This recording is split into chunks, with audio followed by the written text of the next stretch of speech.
like a jungle out here. It's like survival of the fittest. It is a jungle. Yeah, it's either you do or you die. Yeah, they say dog eat dog in this world. It's either you get eaten or you eat.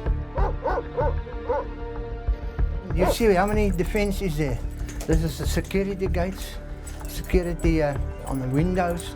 I've got this electric fence around the house. I've got it outside. So what else must you do? We are fighting a war. Whether we like it or not, we are fighting a war.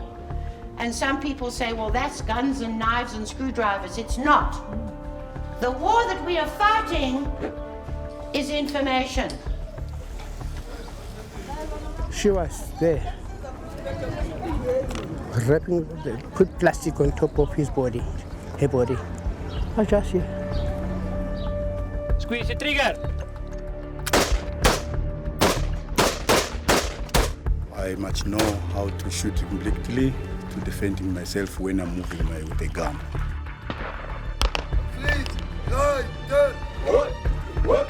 Guys, take that firearm out.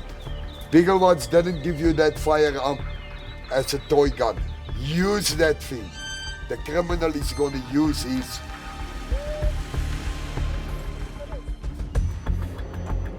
I think he gave the best that he could to life and to society.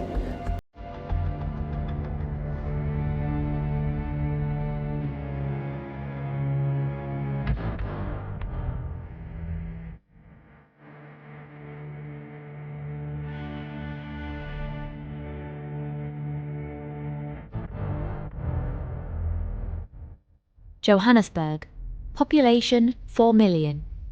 In the city centre, a majority black population. Dozens of blocks of flats, sometimes entirely occupied by squatters. Extreme crime. A little further on, there are wealthy neighbourhoods inhabited by the white population, huge residences, and little blue dots representing swimming pools. Kilometres of walls and electric fences. Maximum security. And finally, the township. Slums as far as the eye can see. Johannesburg, one of the most violent cities in the world, with 20 deaths a day. Diepsloot is Johannesburg's most dangerous township, with 16 murders a month, and no jobs and no running water. No electricity either. Gangs rule here.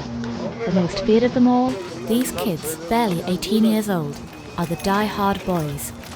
Reckless, always up to no good, they are violent and provocative.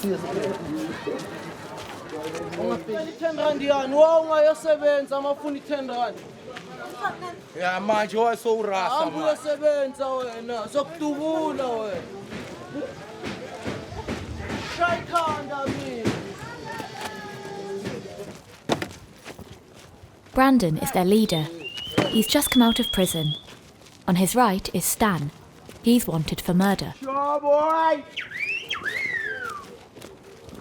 Imagine a place like this and we have to call it home. These people, they don't think, they just take whatever it is that is rubbish that they have in their houses. They throw it here, Yeah, and we used to clean this place up, put a nice board there and say, no dumping. If you dump, we will fine you 2,000 rands, but they just keep on dumping, And as a matter of fact, as he said, they dump babies, pregnant women do illegal abortions in the shacks in here, and they throw their fetals in there, and people shit in buckets and they throw the buckets in. And check, that's a room. These are homes. Families live around here.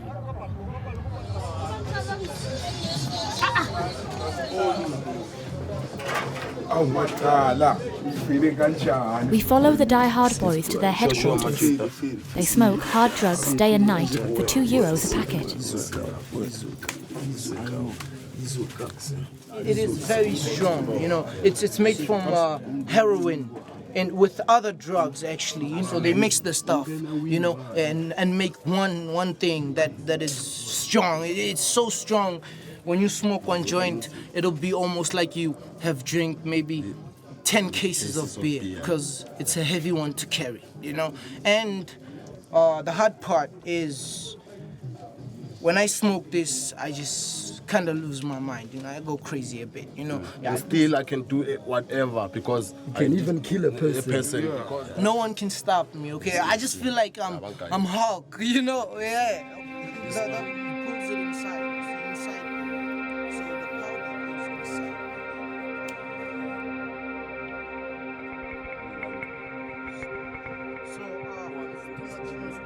The die-hard boys can only survive together, a clan with its own gang signs.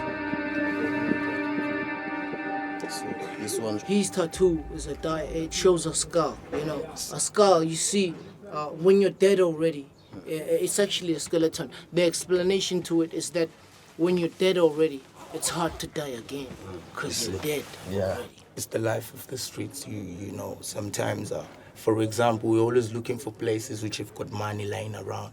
Places like businesses. We do business burglary. We do business robberies. We do house robberies. And we do street and pavement roofing. You know, we literally do everything that's gonna pay us. You know, it's hard. It's like a jungle out here. It's like survival of the fittest. It is a jungle. You know? Yeah, you know, it's either you do or you die. You know, yeah, you know, they say dog eat dog in this world. It's either you get eaten or you eat. We are gangsters, but we children to our mothers, we children to our fathers, we cousins to our cousins as well, our uncles. We've got families, we've got children, we've got women. So you understand we are human beings. But it happens that you're in a robbery situation, you're telling somebody to get down, to give you cash, and that person is not doing that. You know what you're going to end up shooting that person. Probably that person is trying to grab the gun away from you. You don't have a choice. If he grabs the gun away from you, it means you're getting killed at the moment, you know. They want to try to be heroes, you know. Exactly. They want to be heroes. Then you know what happens to heroes? They die. These gangs rule over the whole township. The police are powerless. Therefore, the residents have decided to take the law into their own hands. In this footage that we've obtained, this is what happens twice a day in Diepsloot.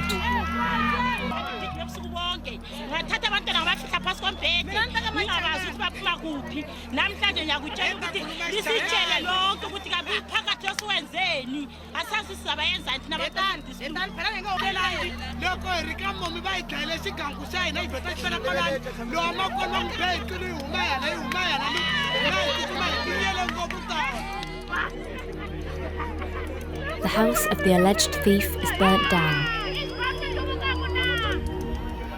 Finally, the police arrive, but as is often the case, too late. The man is dead. Another scene of instant retribution in the streets of Diepsloot.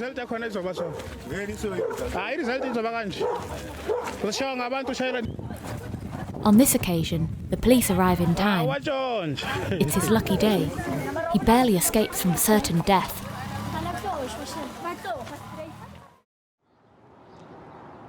We met these Diepsloot militiamen. Christopher is one of the leaders. No crime will go unpunished. We're chasing the people who are raping our daughters. We're chasing the people who are stealing from our houses. We work very hard. There's no employment in this country. This little one, they come and they break my house. They take whatever food is in the house. It's not good like that. We take our justice in our hand because there's no use to call the police. They only work with money. So we have to use this. They rape even the children as young as 6 months old. So they got no mercy. We have to apply Sharia law from Muslim. There's nothing we can do. We did kill pay every weekend as well. Every weekend. They show us their speciality, the collar torture method. Attire around the neck, hands tied up. You pour petrol all over, and all you need is a match. Look at Oxcapitor Trust. He killed a girlfriend, and now they say he didn't murder. It's not a murder. You kill one person here, you get 2 months in jail. Tomorrow you are back. you take somebody's life, but after 2 months we are back. What the hell? So it's better we must use this. Christopher shows the axe belonging to him and his men. A few days earlier, Terence saw it up close. He is still prostrate, traumatised. To pay for his drugs, Terence stole from a shop. The militia chased him down. Here it was a knife. Here it was a broomstick. And I didn't see that person. He was coming. I was looking that side. And he came right here. I hear something bang. 2 times, bang, bang. Yeah. And I went down. When I went down, they starting to beat me up. They came here. Hit me maybe 4 times. It's starting to bleed. It was this high, this long, starting to bleed. And they took me to the hospital and they did it fine. I couldn't walk, but it was 5 days, 6 days with a shop. And it was fine. Yeah. It's the 3rd time that Terence has survived immediate retribution. Yeah, they wanted to kill me. If it wasn't one lady, 1 man, they survived my life. They make them to go back. And they said, hey, he didn't get in the house of someone. He's just still in the shop. Why are you trying to kill him? Just leave this person. Then they leave me. Then they take me to number 7, then they call an ambulance. Usually they kill people. They kill people. By 2 minutes, this person is gone. Same time. They don't take chances. One was my friend. They killed my friend. He was dancing, but he used to carry guns at night. He does a plan. He makes a plan. And what happened? They killed him. They killed him. They burned him in the shack, and he died. The gangs from Diepsloot and other townships target the wealthy districts in Johannesburg. Well protected in these fortresses, the white minority, 10% of South Africa's population, 80% of the wealth.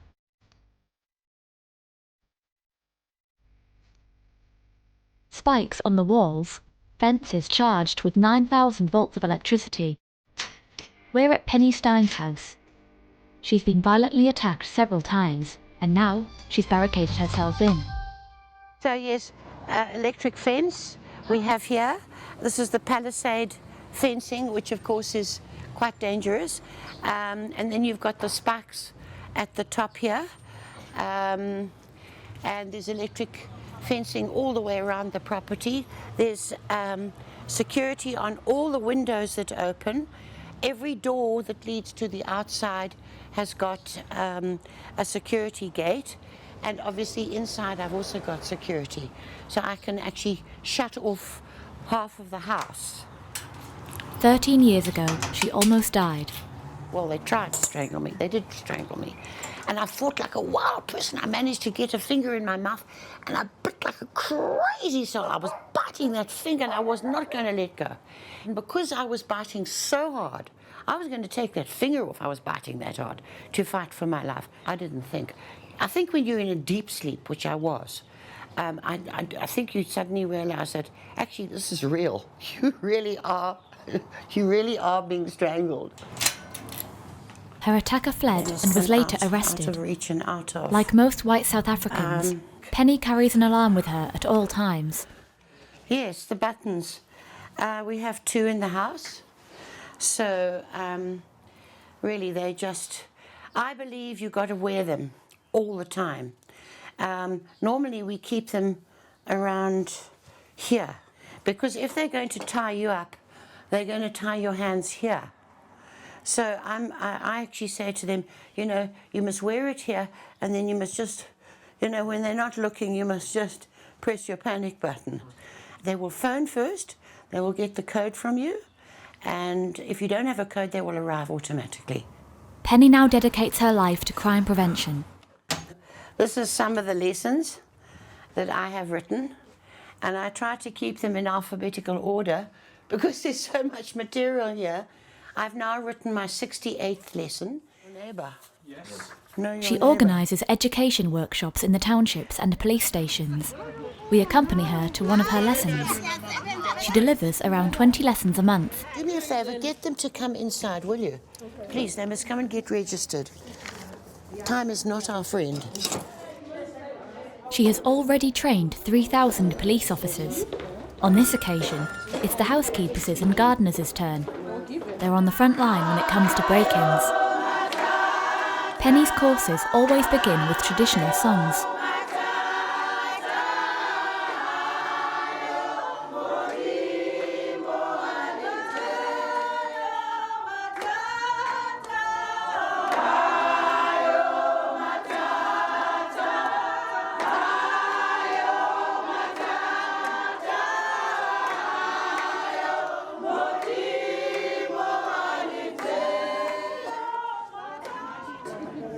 Are we ready for our lesson today? Yes.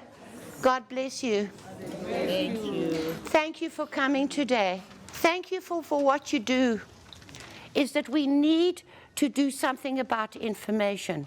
With the crime statistics, the fact is that without information, the police will never be able to win. Penny's speech is simple and direct. To fight crime, you have to inform the police. I often look at the police and I try and examine how they manage. I don't think they can manage without you. We are fighting a war. Whether we like it or not, we are fighting a war. And some people say, well, that's guns and knives and screwdrivers. It's not. The war that we are fighting is information. Helping Penny is Lucky, a police officer for 17 years who saved Penny after she was attacked. And the people you have helped to catch all this information. When you phone the police, you tell them, I was at the shop. I was buying my, what do you normally buy? Now, he works with her by encouraging others to testify. And things like that. Why sometimes I go to the police station, they told me, can you recognize this guy? I say yes. They say which one, and he didn't wear that same clothes that day. I say it's that one, and exactly was the guy. They arrest him for his. This is exactly the type of the information we need. Did you see that? Now, from the story which he gave out, but very often, it is the same household staff who top off the criminals. So, if they are to be willing to tip off the police, the pay has to be good. It can go up anything from 300 rand, it can go up to 250,000 rand, depending on what crime is that. And I believe it can go as far as 500,000 rand, depending on what impact did that crime or syndicates had, and how long were they operating, and how difficult was it for the police to find them if they were not assisted by the informer. These meetings are very much important because if you look at the number of the police and the number of the security patrolling outside, they are outnumbered by the quantity, the number of the people that they are policing and protecting. Now, it is very, very much important to have more eyes and ears of the police. Helping the police is not a message that goes down well in South Africa. The police's image is disastrous. Incompetence, corruption, blunders, violence. Every year, 800 people die in police custody. So even for a simple roadblock, the police must first and foremost reassure the population. Captain Kim Klot is just that, smiling and cheerful. I'm Captain Klitter, we're from Sandton Police. Can I see your driver's license, please? No problem. Thank you. No problem. I got no stress. You got no stress. It's good. You see, I got no stress. I got no wife. The wife gives you stress. The wife gives you stress? Yeah. If you leave only one, I call. You sleep no stress, you wake up no stress. South Africa ranks third in the world for drug seizures. Today, it's far from a record seizure. What's happening? He's in possession of drugs. We get those kind of things during a roadblock because we get to search people as well as their vehicles, and then controlled substances are found. What kind of drugs was it? This one is dacha, marijuana. is arrested. He will be placed under arrest and then he must appear in front of a court, and then the court takes it from there. Dacha is based on the quantity, is what kind of sentencing he'll get. So this is just a small amount, as if it's for his own use, and then the court will decide, and we'll see if there's a history to him. Is there a history that we've arrested him before? And all of that will be determined with the sentencing by the court. And do you often arrest people who are in possession of drugs? Yes. But the good drug seizure figures don't mask the South African police force's biggest problem: corruption. In Johannesburg last year, 600 police officers were arrested. The last 2 police chiefs were suspended. One is even serving a 15-year prison sentence for corruption.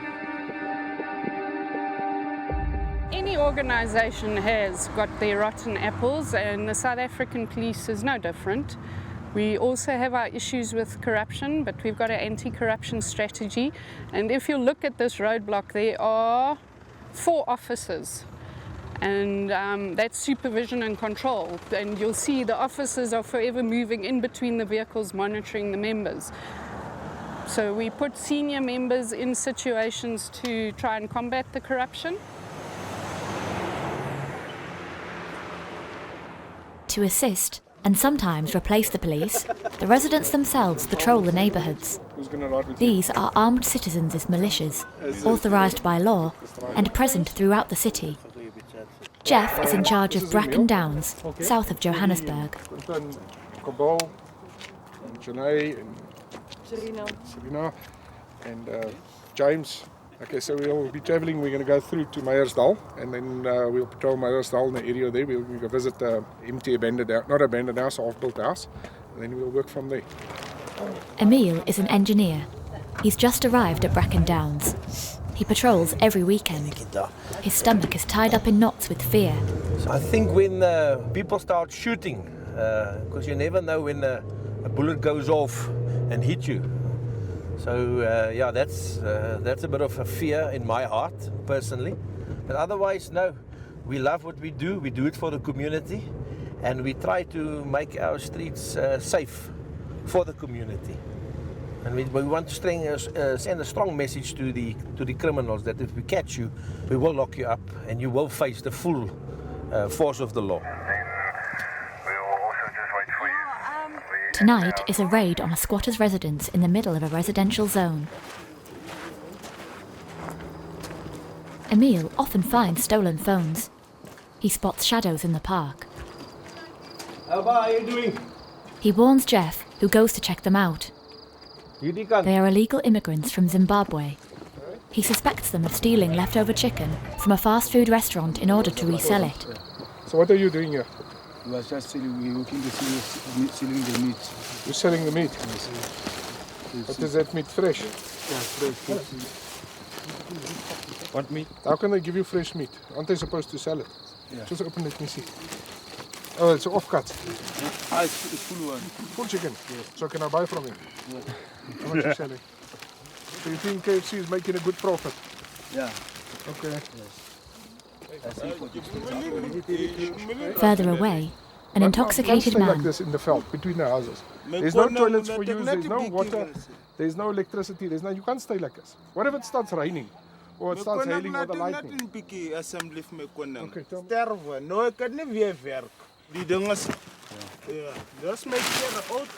Jeff doesn't want to hear it. He searches through his belongings and asks him to leave. If the living goes far, maybe the living goes far. Maybe I got a job. Maybe I go live in somewhere else, and then it's very safe for me. Yeah, my Baba, you can't. They aren't allowed to arrest suspects.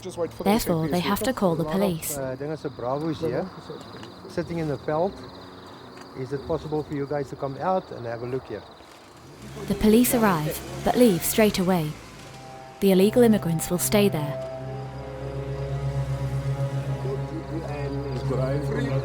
Jeff and his men are used to this, but will continue to patrol their neighbourhood.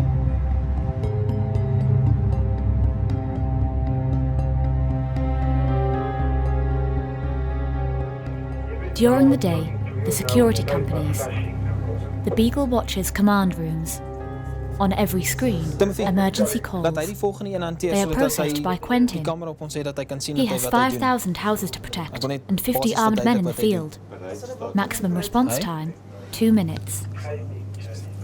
We respond immediately and we normally send a backup vehicle because in duress, especially in our country, it is quite serious and we need to make sure that the customer or the client is always covered and don't have a firearm or something against their head. Meanwhile, in the courtyard, staff review, reminder of instructions.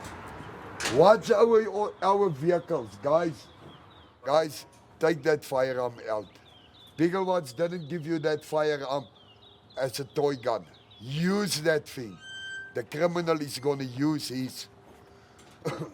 You guys know what happened here in 4th Avenue where that criminal is shot dead?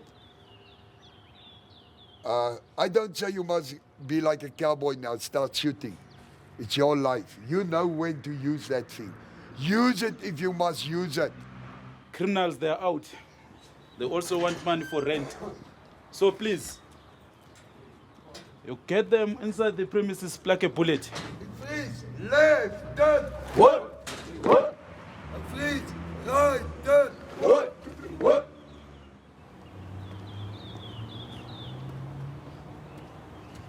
Please, dismiss. What? We set off on patrol. We are with Sitube. He knows every metre of this neighbourhood. He has been walking 12 hours a day for 3 years, for 460 euros a month. In South Africa, there are 420,000 armed officers, twice as many as there are police officers. According to his superiors, Sitube is their best officer. The criteria is simple. He's been shot 9 times, and he's killed 4 criminals. He jumped from that house there.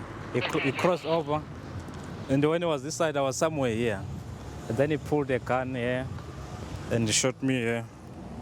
I just felt the pressure, then I went 3 steps backwards. Then I retained my balance, then I shot back. He died here on the scene. He was lying somewhere here. Yeah, I was scared because I got shot. I was scared.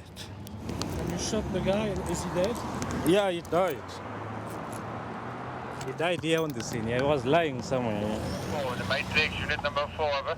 21 Columbia, affirmative copy. For Sitube, as for all security guards, the shooting range is a must. Load the magazine. Are you ready? Stand by. Draw, cock. Aim. In the middle, aim and continue shooting. Keep it in the middle. Keep it in the middle. Derek is an instructor. He leads several training sessions a day. It's a 9mm CZ75. Use it more for training purposes. Very durable firearm, the CZ75. Long time that we use it already and very durable, good for security related training. And they will holster a firearm, we'll draw and cock again. Draw, cock in front of your eyes. No, remember, punch out in front of your eyes and aim at your target. Draw, cock. Hold the gun with both hands. Fix your grip over there. Straighten your arms. Stand up straight. Stand by. Sights in line. Squeeze trigger. Derek doesn't just use small firearms. He adapts his training according to the evolution of crime. It's a semi-automatic rifle. We call it a dashboard. It's a 5.56 by 45 semi-automatic rifle. The reason for that as well, handcuffs is not sufficient in South Africa because the criminals are using the same type of firearms, AK-47s, the R4, the R5 rifles that is coming from the police and from the military being stolen, and that's the type of firearms that they are using. So by just using a 9mm pistol in a fight with a semi-automatic firearm where the criminal got a semi-automatic firearm will not be sufficient. That's also why the guys are using these firearms. The same with the police. His client for the day is Svi. He runs one of South Africa's 9,000 security companies. He leaves nothing to chance. Yeah, we're making sure that our tactical officers are ready for when they have to use force, when their lives are in danger, that they know what they're doing, that they are 100% confident in how they use their weapons. Our job is to safeguard and secure people's premises as well as our clients in their homes, outside also in the public space, to make sure that they are free from criminal elements. For these men, knowing how to shoot a 9mm or a machine gun perfectly is a matter of survival.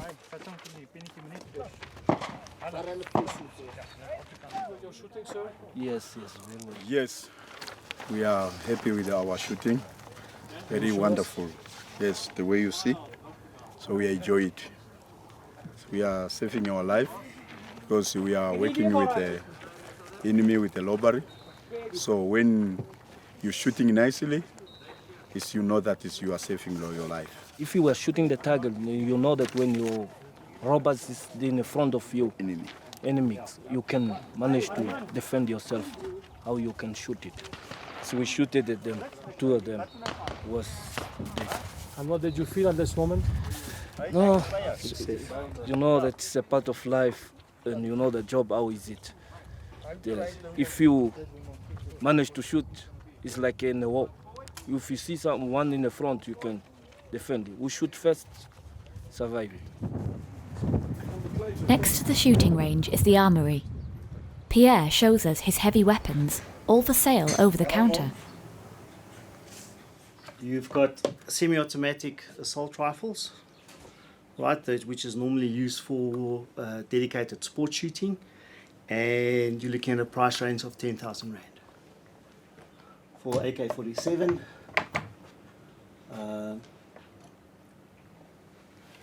your R4, R5 assault rifle, you're looking at the price of about 15,000 Rand.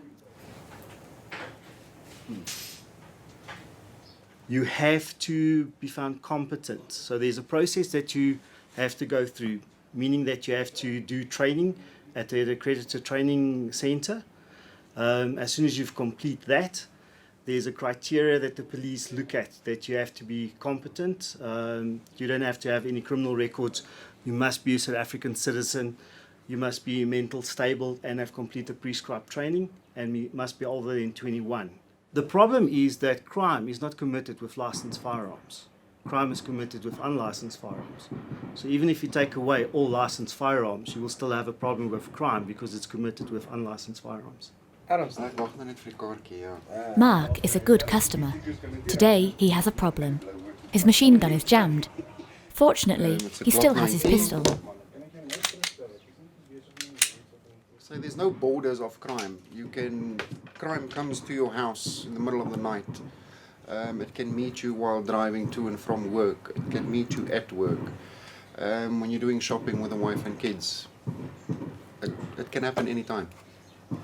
And I have that to protect myself and my wife. Being armed at all times, especially in the isolated areas of the city. Huge plains, hills, vast expanses, but we're still in Johannesburg, a huge city, 60 kilometers long, 40 kilometers wide.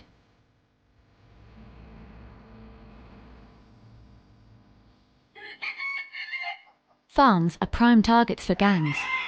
Every month, 10 white farmers are murdered, their farms are looted, their livestock stolen and sold.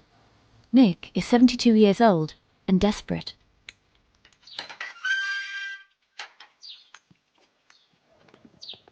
Must be locked. You can do it in daytime. The second nature, when you go in, you lock, come out, you lock, you can't leave it open. So what must you do? It's a way of living now. 4 guys inside, demanding money. If they can't give the money, they're going to rape her and all that, you know. It's a hell of a trauma. But when I circled the 3rd time, they jump over the wall and run away. So I shoot at them, call the neighbors, everybody was around.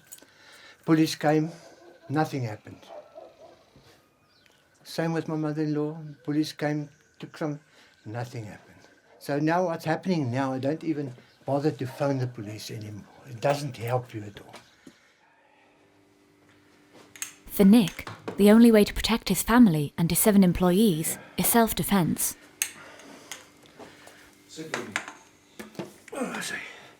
Now you got this guns, but as I see it is useless now for you. Because the firearm law is in such a way, you're the criminal and the criminal is a good guy. What do you mean? I mean that if I'm going to use this, say for instance somebody break into this house during night time, and I'm behind my security gate in a passage, and I shoot the guy on the other side of that, then I'm in trouble. Because I say only when your life is in danger you're allowed to use a firearm. So what must I do if I've got a wife and I've got a handicapped son, 30 years old, handicapped. He can't speak, he can't defend himself, he will never attack anybody. So what must you do? That is the thing.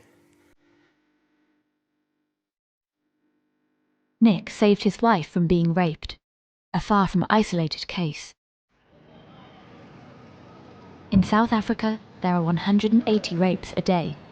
It's the country with the highest number of rapes in the world. Back to Diepsloot. The Makondo family have lived here all of their lives. There are 8 of them, crammed into this tin shack. They receive only €60 a month in pensions, and the rent costs €30. My boys are sleeping here. Then another one is where we are sleeping here, my wife and me. So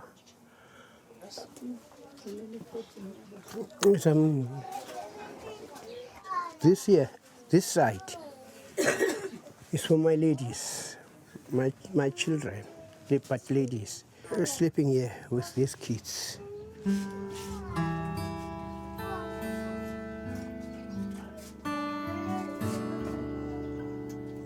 The Makondo family have unfortunately been victims of rape.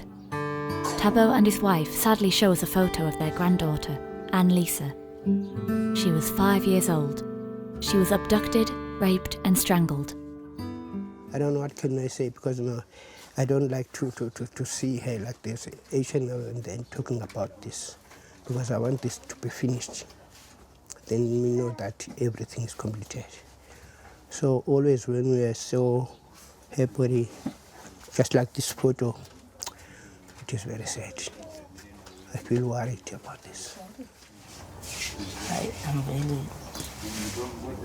I'm not well. You should see this photo. I'm not well as well.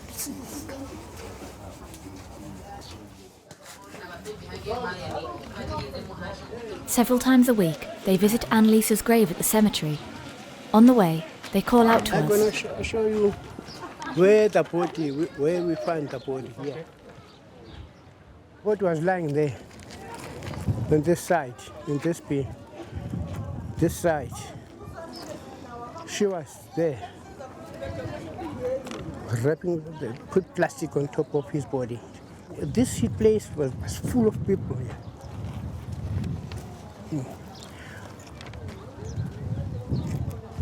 People are very shocked about that.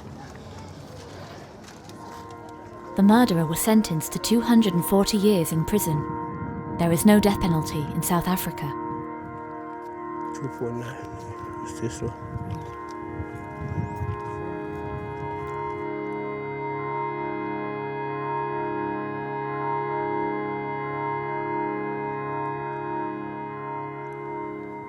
That guy must stay behind the bars the rest of his life, because there's no way.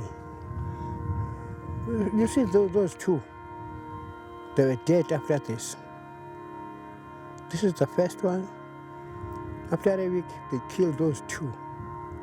Within a week, they killed two.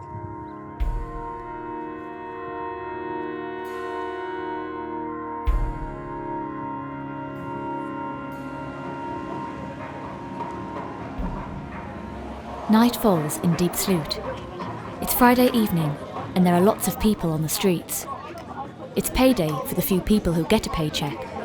Some use it for their shopping, or for the less responsible, there's Patrick's Tavern. This is where they're going to spend it all on the first night, drinking as much beer as they can, whilst listening to Deniau, the township rapper.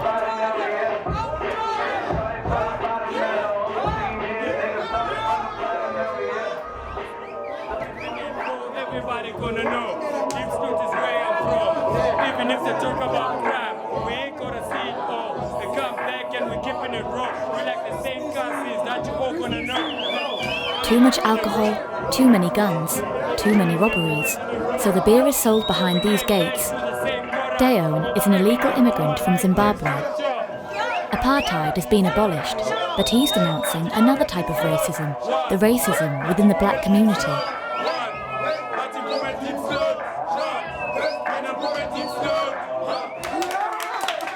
We are black, we're from Diepsloot, right? We have people from Somalia, people from Nigeria, people from out countries, as far as, I'm not going to talk about outside Africa, because I'm not sure, but as much as I know about Africa, in criminal form, as in burglaries, raping shops, taking advantage of people in streets, raping people, and mugging people in the streets because of their race.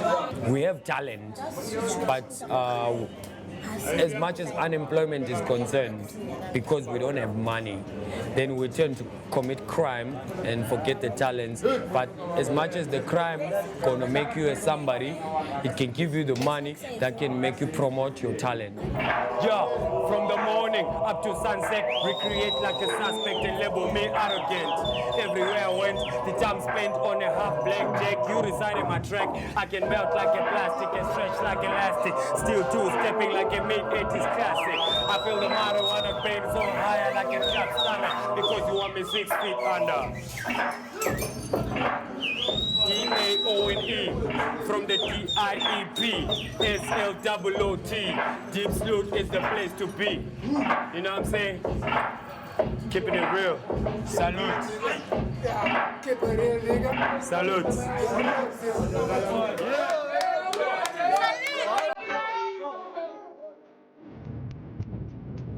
We leave Deniau and Diepsloot for Johannesburg city centre. The area is famous for its crime rate. And yet, in this ordinary building, there is Jewel City, or rather Diamond City, the city of diamonds. Maximum security measures. People come from all over the world to buy and sell. South Africa is the second largest global market. Unusually, we have access to film inside this bunker. Thomas is a trader.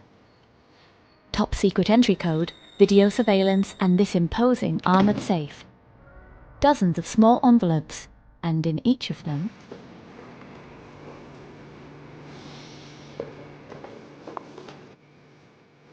This is an emerald cut diamond. It's a beautiful cut, generally usually used in older, but it's making a comeback. Sometimes referred to as a teardrop. We call it a pear shape. In a retail environment, I'm going to estimate that you have around $100,000 worth of diamonds here. The whole diamond business passes through Jewel City. Thomas and his colleagues try not to think about it too much, but they live at constant risk. Diamonds are also tiny little items which are worth a fortune of money, so it's desirable for a criminal element to steal them. They're easy to smuggle, etc. So it's always been an item which is sought after by criminals. We have to have very tight security measures, and we do.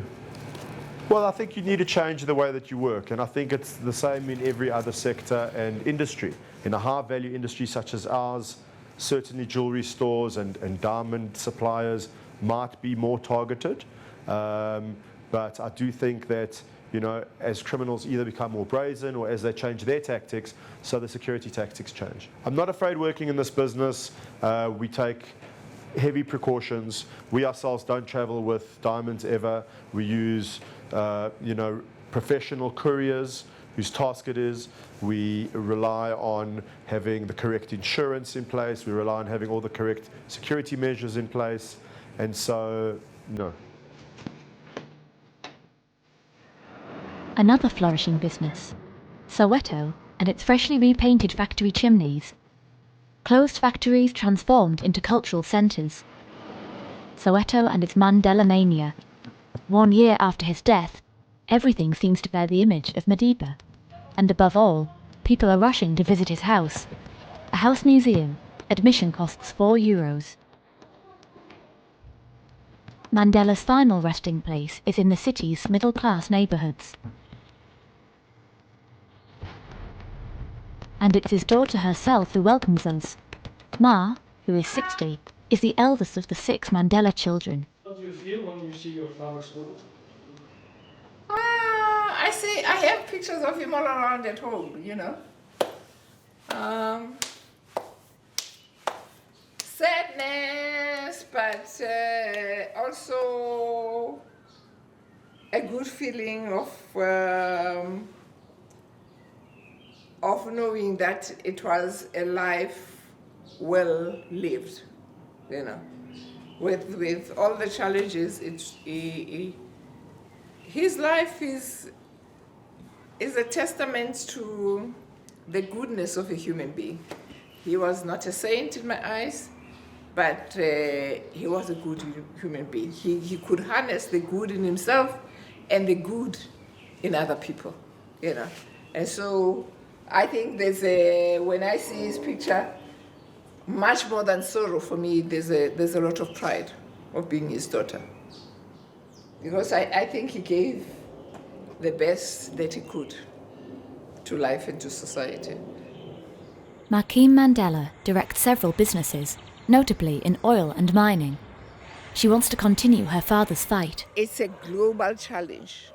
As long as you have these inequities in society, where you have very, very rich and you have very, very poor, you'll find the uprising of violence in society.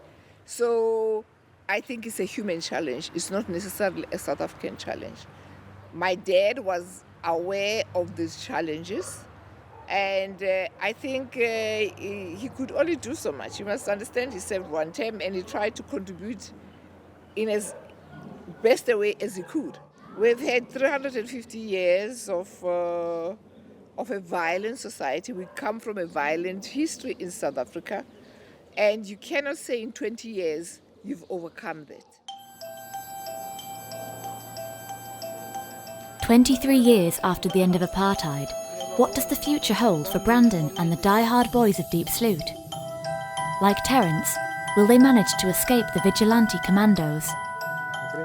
What can the grandparents of Anne-Lisa, traumatised by her death and murder, hope for?